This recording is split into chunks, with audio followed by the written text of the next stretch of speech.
We're back with 5 things to consider before you start full-time RV life.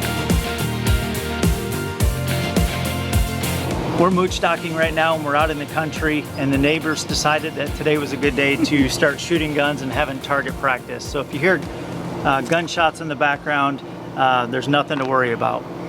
We felt that this was a really important video to make, so we wanted to get started right away.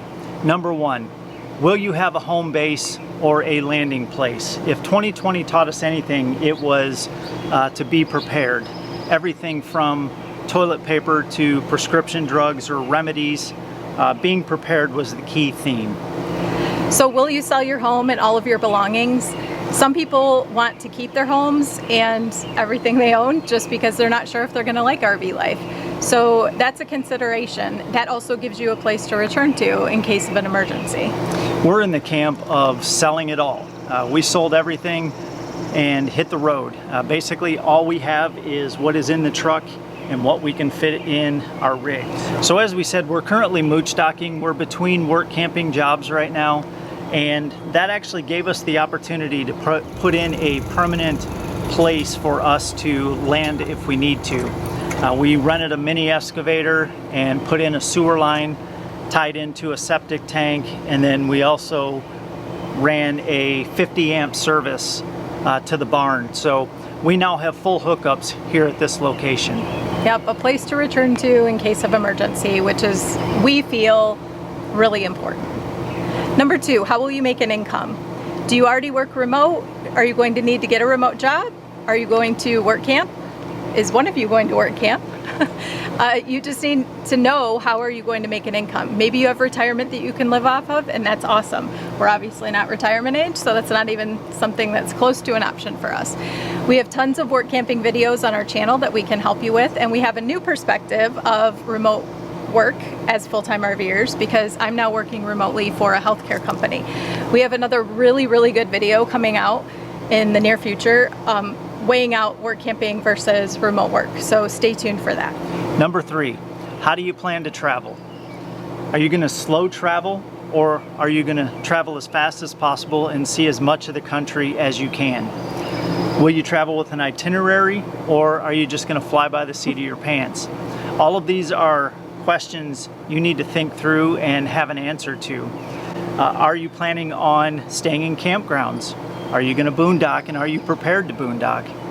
Whether you travel fast or slow really doesn't matter, but you do need to consider the cost of campgrounds and if you have the budget for that. Some campgrounds have gotten pretty expensive, so this is where campground memberships may be a good thing. Yeah, we're currently in a season of being between work camping jobs way longer than we ever expected. So we've gotten a real taste of what it's like to actually have to pay for campgrounds, and I mean, I think we've both been completely blown away by how expensive it is. We've even stayed at state parks to keep costs as low as possible, and it still can be up to $1,200. So that's really something to consider.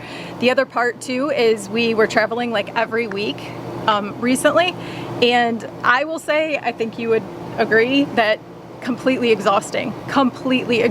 Like, I want nothing to do with moving every week or every couple weeks. So with that being said, what would you say your favorite travel plan would be?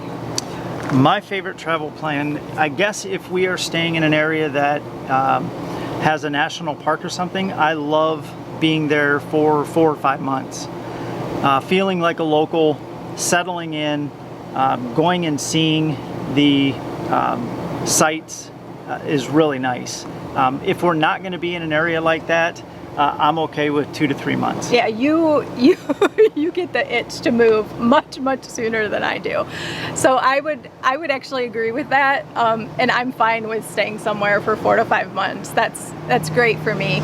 If we're in a place that I don't care for, I'm ready to move on within a month. Number 4, what will you do for healthcare?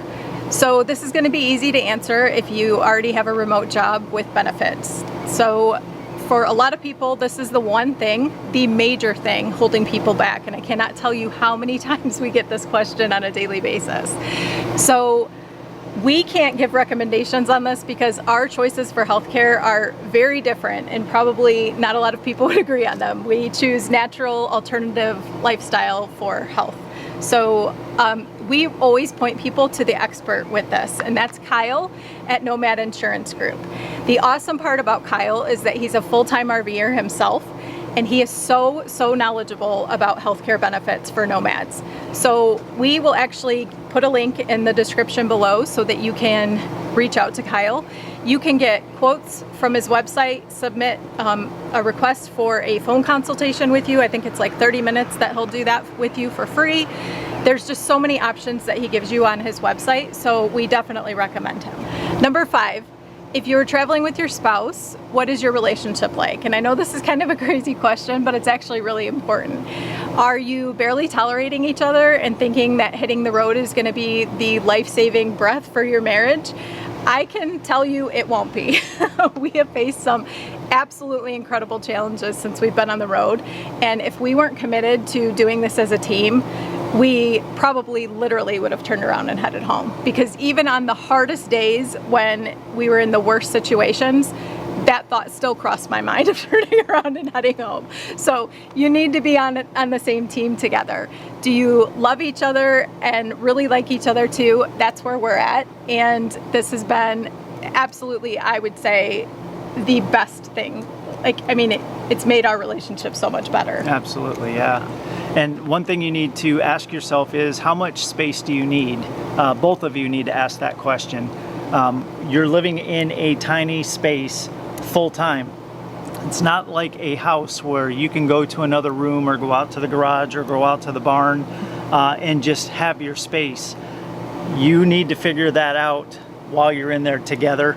I have recommended to people, like, hop in the truck and go to a coffee shop or go to a bookstore, whatever your favorite thing to do is, just to get some alone time if you need it. But alone time, I require so much alone time. It's kind of crazy. You have been so wonderful about honoring my need for that in this tiny space, and there's nobody I would rather be in 32 feet with. But I do require a lot of alone time. And what would you say as far as your needs are? Well, I certainly don't need as much alone time as you do, but I do enjoy it. I love to deer hunt. I love getting out in God's creation. And I know we like to hike together and we like to do all that, but on my own, I like to go out and hunt, set up trail cameras, just go out and... Guy stuff. I enjoy that, or going to a hunting store. So I enjoy those types of things.